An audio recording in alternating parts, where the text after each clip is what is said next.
Amados hermanos, llegamos entonces a Mateo capítulo 7 y todavía estamos en el Sermón del Monte. En Mateo capítulo 7 he dividido esta sección en dos partes. La primera sección pues tiene que ver acerca de la conducta del creyente y en los primeros 12 versículos de esta lección está relacionado todo lo que eh, nos tiene que decir acerca de ello.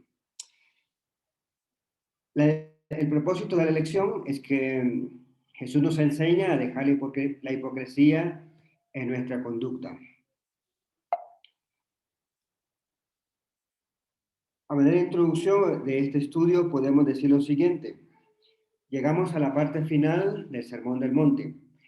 La enseñanza Sermón del Monte se llama de esa manera debido a que Jesús, en la ocasión que estaba enseñando desde el capítulo 5 hasta el capítulo 7, todos sus discípulos, las personas que estaban juntamente con él, estaban cercanos o cerca de la falda de la montaña. Jesús entonces lo que hace es subirse un poco hacia la montaña para poder tener una visión más clara acerca de las personas quienes están enseñando, a quienes va a enseñar. De ahí entonces se deriva el nombre acerca de lo que sería el Sermón del Monte. En esta lección, Jesús aborda los temas acerca de la hipocresía, la oración y lo referente hacia una vida recta. Y sobre todo, ¿verdad?, tener una obediencia diligente a Dios. Además, lo que nosotros vamos a encontrar en estos versículos, a partir del versículo 1 hasta el versículo 6, nosotros encontramos que Jesús advierte contra la hipocresía. Y lo vemos, ¿verdad?, desde el punto de vista en el cual se indica que es un juicio apropiado y en el cual, ¿verdad?, se debe de juzgar a otro. Del versículo 7 hasta el versículo 11, lo que nosotros encontramos aquí es que Jesús exhortó a sus oyentes a perseverar en la oración. Y no solamente a perseverar, sino está instando a que nosotros procuremos las buenas dádivas ofrecidas por Dios. Con la comparación que nosotros encontramos en esos versículos, se demuestra de manera clara que lo que nosotros recibimos de parte de Dios son observaciones y son dádivas mucho mejores de lo que nuestros padres terrenales pues pueden ofrecer. Llegamos al capítulo 7, el versículo 12, lo que encontramos ahí es el principio de la reciprocidad en el trato en el cual ha llegado a conocerse como la regla de oro. Después, a partir del capítulo 13, del versículo 13 hasta el versículo 27, que encontramos que Jesús viene cerrando lo que sería el Sermón del Monte. Y además lo que se ve en estos versículos del 3 al 27 es una serie de contraste. Esta serie de contraste, lo que nosotros encontramos aquí, como la puerta, como el camino y como también los dos cimientos, es con el fin y el propósito de desafiar a sus oyentes a que ellos debían de ser una elección pertinente. Según el comentario de Barclay del Nuevo Testamento, indica que Mateo, por lo tanto, organizó las cosas de manera que le sea más fácil al lector memorizarla. En esta ocasión dice que la coloca las cosas en grupo de 3 en 3 o de 7 en 7. Me ha parecido para mí conveniente dividir esta parte en 3 secciones, como lo menciona, ¿verdad?, el caso del comentario Barclay, y con un solo tema central, ¿verdad?, que tiene que ver acerca de la conducta del creyente, en el cual vamos a ver acerca del juicio que es apropiado e inapropiado, acerca de lo que debemos de hacer en cuanto a discernir, que significa separar, distinguir, diferenciar una cosa de la otra. Y el tercer punto, ¿verdad?, es buscar, pedir y llamar.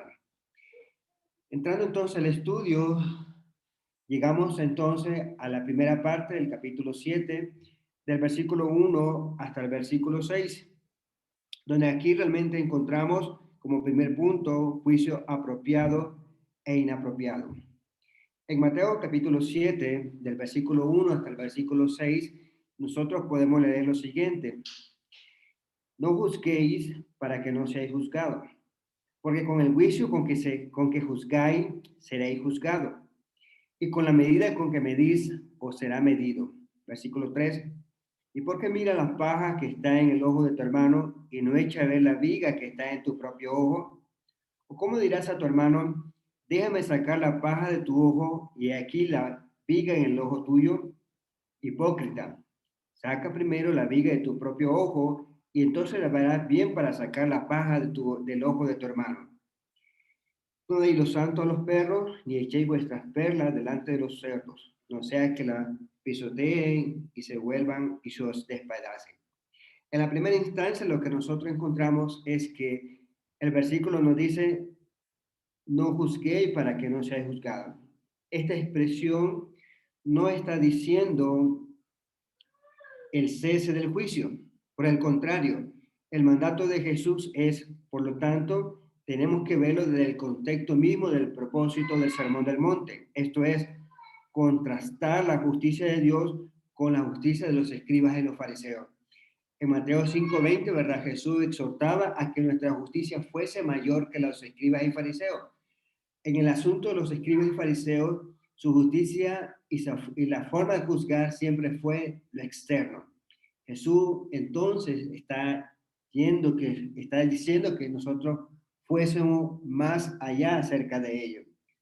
Aquí la palabra que se describe, la palabra griega para indicar juzgar, viene la palabra que es crino, que puede referirse, amados hermanos, a escoger, seleccionar o determinar juicio. En este texto queda claro que Jesús estaba condenando las actitudes, la cual podemos decir que son santurronas, y de aquellas críticas severas como las exhibidas por los escribas y los fariseos. Si nosotros vemos más adelante en Mateo, más adelante en el mismo sermón, Jesús nos está diciendo, nos está mandando a hacer juicios. Por ejemplo, en el versículo 6 que nosotros leíamos dice, no deis los santos a los perros, ni echéis vuestras perlas delante de los cerdos.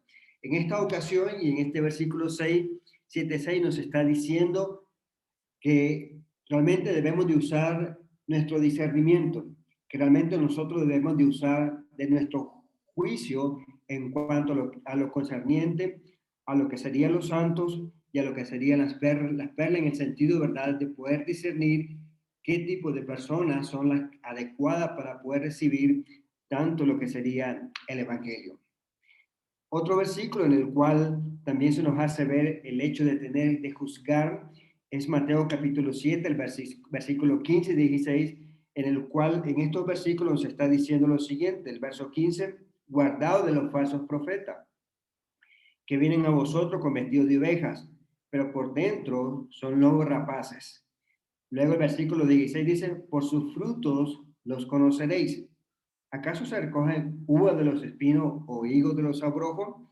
En otras palabras, Jesús nos está diciendo que sí necesariamente nos va a llegar el momento oportuno para nosotros hacer juicios, pero este juicio realmente debe ser un juicio en el cual no debemos de guiarnos por pura apariencia como lo hacían los escribas y los fariseos. El versículo que leímos, ¿verdad? El versículo 15 insta a que nosotros nos guardemos de los falsos profetas. Y no solamente esto, sino dice que por sus frutos los conoceréis. En otras palabras, necesariamente tenemos que ver sus frutos para que de igual manera nosotros podamos distinguir o separar en función de los frutos. Si son buenos frutos, podemos decir entonces que el árbol es bueno, pero si su fruto es malo, entonces instamos, ¿verdad? Entonces que el árbol en el cual es malo. Y ahí entonces está la disyuntiva, que necesariamente nosotros tenemos que juzgar. Al igual que en las primeras partes del sermón, si nosotros vemos, Jesús emplea la exageración para dejar en claro su pensamiento. Y lo que nosotros vemos en Mateo capítulo 7, el versículo 3, es una exageración. Noten lo que dice, ¿y por qué mira la paja que está en el ojo de tu hermano y no echa a ver la viga que está en tu propio ojo? Realmente, si nosotros lo consideramos en función de la imagen que estamos viendo, es realmente una exageración. Pero más sin embargo, ¿verdad? Jesús la utiliza únicamente para hacer llamar la atención, para enfatizar el grado de lo que se estaba haciendo. Algunos, en Mateo capítulo 5, el versículo 23, encontramos también a Jesús haciendo uso de esta, de esta exageración. Mateo 5:23 dice de esta manera: por tanto, si traes tu ofrenda al altar y ahí te acuerdas que tu hermano tiene algo contra ti, verso 24, deja ahí tu ofrenda delante del altar y anda, reconcíliate primero con tu hermano y entonces ve y presenta tu ofrenda. También, ¿verdad? Mateo 5:29 y el versículo 30. Por tanto, si tu ojo derecho te es ocasión de caer, sácalo y échalo de ti, pues mejor te es que se pierda uno de tus miembros y que no todo tu cuerpo sea echado al infierno. Y si tu mano derecha te es ocasión para caer, córtala y échala de ti, pues mejor que se te pierda uno de tus miembros y que no todo tu cuerpo sea cortado y echado en el infierno. Estos versículos que leíamos, Jesús está aludiendo a la parte de la exageración, a algo, ¿verdad?, en el cual tenía que hacer, a algo en el cual instaba, instaba acerca de llamar la atención y de prestar atención a lo que Jesús estaba diciendo. Jesús no dijo que el pecado menor debía de ignorarse en ningún momento. Jesús lo que está diciendo es: saca primero la viga de tu propio ojo y entonces verás bien para sacar la paja del ojo de tu hermano. La idea no es que el crítico había de eliminar la viga para así juzgar a su hermano. Todo lo contrario, debía de sacarla para poder ver con claridad y de esa misma manera poder ayudar a su hermano a eliminar la paja de su propio ojo.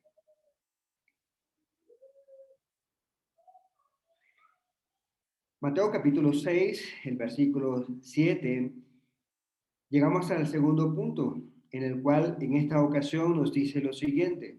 Mateo 7, 6. En esta ocasión Jesús nos está instando a que nosotros hagamos una distinción. Verso 6, nos deis los santos a los perros y echéis vuestras perlas delante de los cerdos. No seas que las pisoteen y se vuelvan y os despedacen. Este punto tiene que ver con el asunto de discernir o distinguir, como lo miramos en la introducción, ¿verdad? Que era separar, discernir o distinguir. Vemos entonces que tras su mandamiento a abstenerse a hacer un juicio injusto, Jesús ahora le está pidiendo a sus discípulos a hacer una distinción importante. ¿Cuál es esta distinción importante?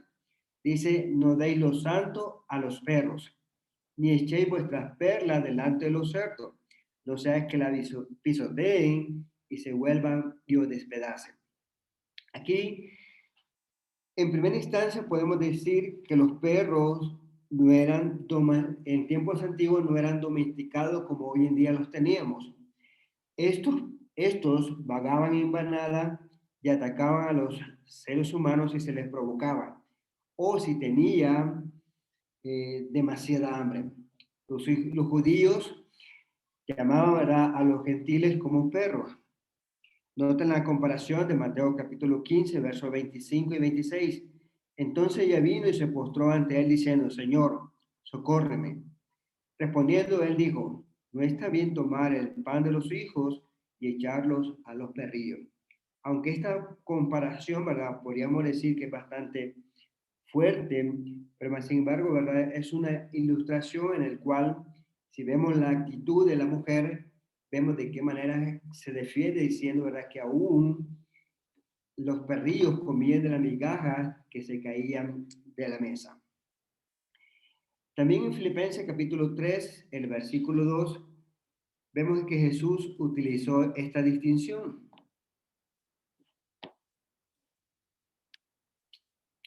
Disculpen un momento, que se me corrió la... Sí. Jesús, el apóstol Pablo utiliza esta distinción en Filipenses capítulo 3, el versículo 2, guardado de los perros, guardado de los malos obreros, guardado de los mutiladores del cuerpo. En esta ocasión encontramos entonces que tanto el apóstol Pablo utiliza esta distinción para distinguirse acerca de los malos, de los falsos maestros. Y no hablar entonces, ¿verdad?, de los cerdos, en el cual entonces para los judíos, pues era un animal inmundo. Y aún así, ¿verdad?, llegar a criarlo es algo en el cual no estaba dentro de su concepto poder hacerlo. Una vez más, con los santos, las perlas representan las buenas nuevas del reino, como lo vemos en Mateo capítulo 13, el verso 45 y 46, en el cual dice: también el reino de los cielos es semejante a un mercader que busca buenas perlas, que habiendo hallado una perla preciosa, fue y vendió todo lo que tenía y la compró. En esta ocasión, ¿verdad?, se hace la comparación acerca de esta parábola de las perlas. En otras palabras, los cerdos y los perros en este contexto están representando a aquellas personas que no son convertidos, pero no hace referencia a los gentiles. Es algo en el cual deberíamos de hacer diferencia. Se refiere entonces a todas aquellas personas que pudieran ser hostiles al momento de escuchar el Evangelio, sin importar su raza o su nacionalidad. Son indignos del mensaje ya que tratan lo que es santo con desprecio. Consideremos lo que se menciona en Proverbios capítulo 9, el verso 7 al versículo 9. El que corrige al escarnecedor, dice, se acarrea afrenta. El que reprende al impío se atrae mancha. No reprendas al escarnecedor para que no te aborrezca. Corrige al sabio y te amarás. Da al sabio y te serás más sabio. En esta ocasión encontramos acerca de las observaciones que debían hacerse en el hecho entonces de ir y corregir a una persona que fuese escarnecedor. En fin, es necesario entonces que nosotros juzguemos con justo juicio, como lo vemos en Juan capítulo 7, el versículo 24, en el cual nos dice: no juzguéis según las apariencias, sino juzgad con justo juicio. En otras palabras, el juicio debe ser justo e imparcial. Es malo entonces juzgar sin las evidencias adecuadas para sostener la acusación. Es injusto juzgar a otro. Si la acusación, amados hermanos, se basa en rumores, sospechas y chisme, realmente esa es una mala acusación. El que juzga el corazón, el propósito de otro, no juzga con justo juicio. Sabemos entonces que solo Dios reconoce o conoce lo que hay en cada corazón de cada persona. En la tercera parte que nosotros encontramos de esta lección mencionada en Mateo capítulo 7, versos 7 al versículo 12, tiene que ver ahora acerca de la oración, en el cual el versículo 7 nos dice: pedid y se os dará, buscad y hallaréis, llamad y se os abrirán, porque todo aquel que pide, recibe, y el que busca, halla, y al que llama, se le abrirá. Porque ¿qué hay de vosotros si su hijo le pide pan, le dará una piedra? ¿O si le pide un pescado, le dará una serpiente? Pues si vosotros, siendo malos, sabéis dar buenas dádivas a vuestros hijos, ¿cuánto más vuestro Padre que está en los cielos dará buenas cosas a los que la pidan?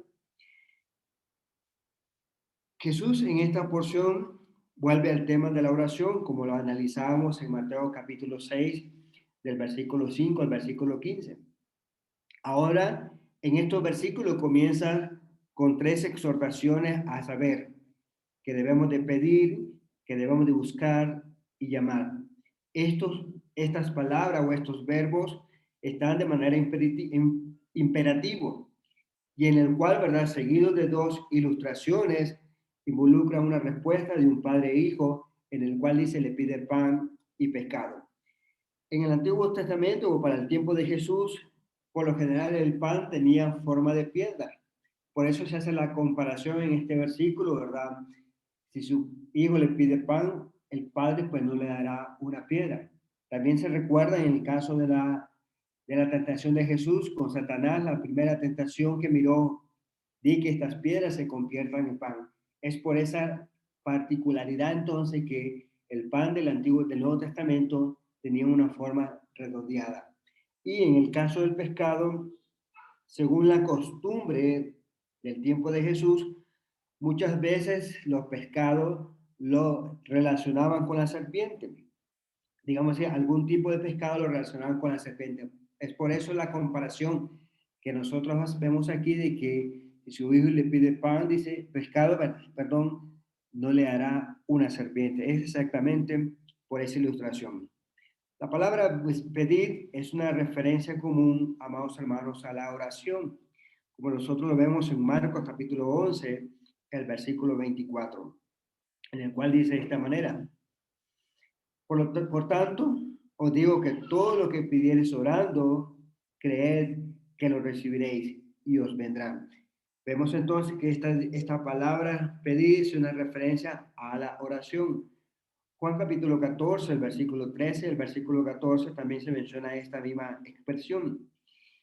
Y todo lo que pidieres al Padre en mi nombre, lo haré, porque para que el Padre sea glorificado en el Hijo, si algo pidiera en mi nombre, yo lo haré. Mientras que las dos palabras siguientes, tanto de buscar y amar, son usados en un sentido metafórico, similar a lo que nosotros encontramos en Apocalipsis capítulo 3, el versículo 20, en el cual dice: he aquí, yo estoy a la puerta y llamo. Si alguno oye mi voz y abre la puerta, entraré a él y cenaré con él y él conmigo. En otras palabras, los verbos imperativos en el presente, en el versículo 7, sugieren entonces a una acción continua. Sugieren entonces que nosotros, además de ver, que debemos de pedir todo a Dios en oración, expresando y expresando una total dependencia de Dios, a la misma vez, amados hermanos, también nosotros tenemos que buscar y también tenemos que llamar. Es una acción en la cual se indica algo de manera continua. Jesús entonces promete, porque todo aquel que pide, recibe, y el que busca halla, y al que llama se le abrirá. Dios entonces no se molesta con nuestros pedidos que hacemos en la oración. Tampoco recordemos, amados hermanos, que no los ignora. Siempre nos abre las puertas y jamás nos despide sin darnos lo que necesitamos. Recuerden las palabras que dice Santiago, que Dios da a todos abundantemente y sin reproche. Los versículos 9 y 10 de capítulo 7, las dos ilustraciones que encontramos aquí. En primer lugar, Jesús preguntó: ¿qué hombre hay de vosotros si su hijo le pide pan, le dará una piedra? La respuesta, amados hermanos, es obvia a esta pregunta: ninguno. Ningún padre pues dará semejante cosa hacia su hijo porque realmente es lo más estimado que tiene. Jesús, en la siguiente pregunta que nosotros vemos, usa la repetición acerca de una pregunta similar en el cual dice: y si le pide un pescado, ¿le hará una serpiente? Una vez más, la respuesta obvia a esta pregunta es con un rotundo no. En el versículo 11, lo que nosotros vemos es la conclusión que trajo Jesús, en el cual es obvia y contundente, pues dice: pues si vosotros, siendo malos, sabéis dar buenas dádivas a vuestros hijos, ¿cuánto más vuestro Padre que está en los cielos dará buenas cosas a los que la pidan?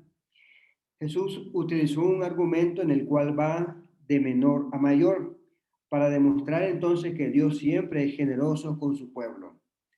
El versículo dice: vosotros, siendo malos, es decir, somos malos en el sentido de ser imperfectos, como se manifiesta en Romanos 3:23, en el cual dice: por cuanto todos pecaron, están destituidos de la gloria de Dios. De esa manera dice: si nosotros, siendo hombres imperfectos, sabemos dar cosas buenas a los hijos, Jesús entonces, ¿verdad? Ese sería el argumento de menor. Los padres terrenales saben dar buenas cosas a su hijo.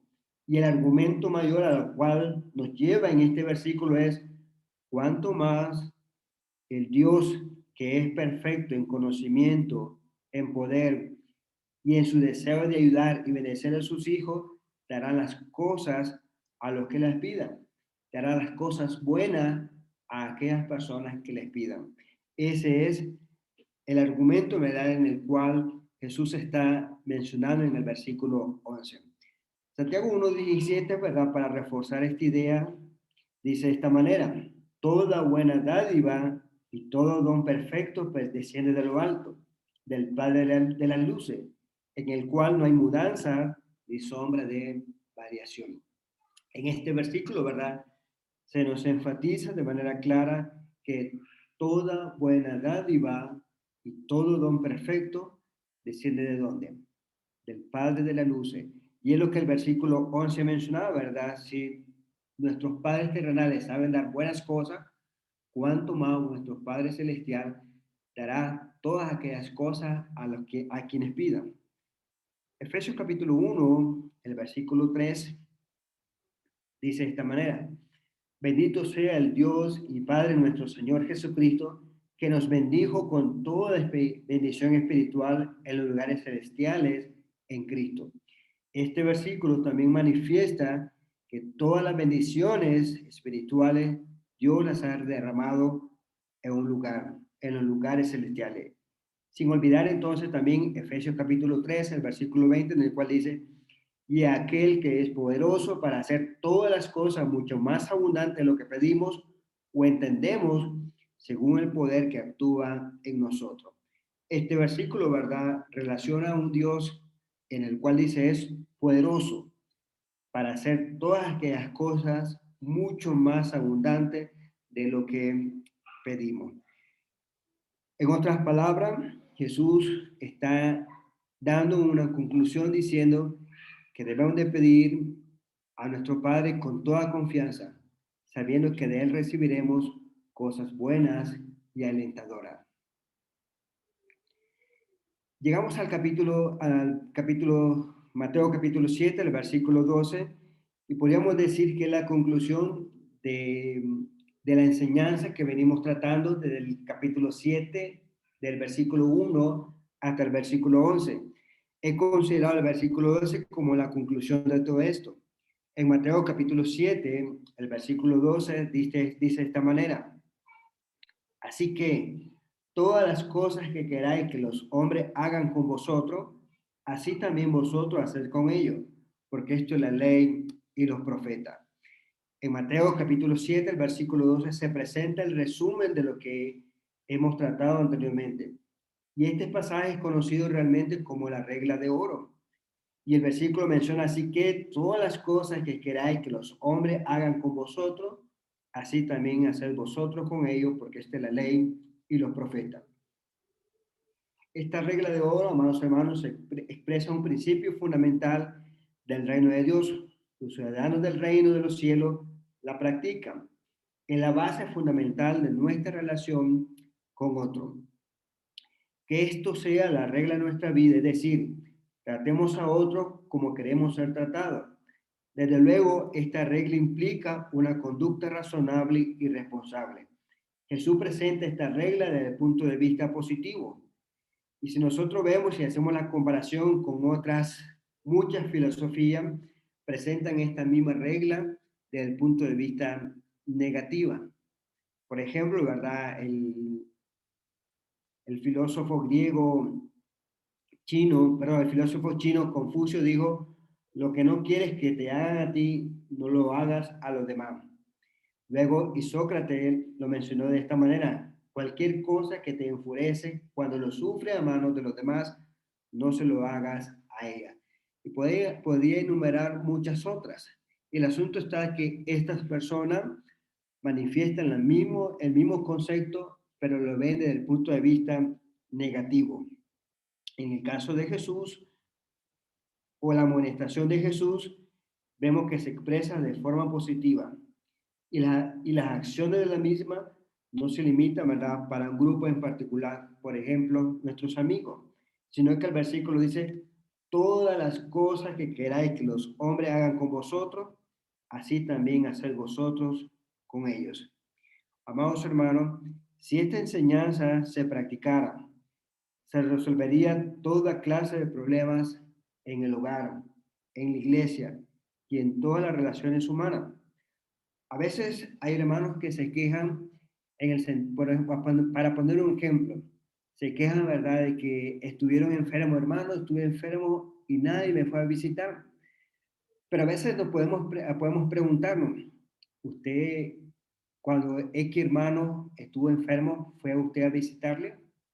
Si realmente no hemos aplicado esta regla, si yo no he ido a visitar a mi hermano que ha estado enfermo en la cama o en el hospital, no puedo esperar a que cuando yo esté enfermo me venga a buscar o a visitar. El asunto está, ¿verdad? Es que si la comenzamos a aplicar a nuestra vida, realmente podemos mejorar.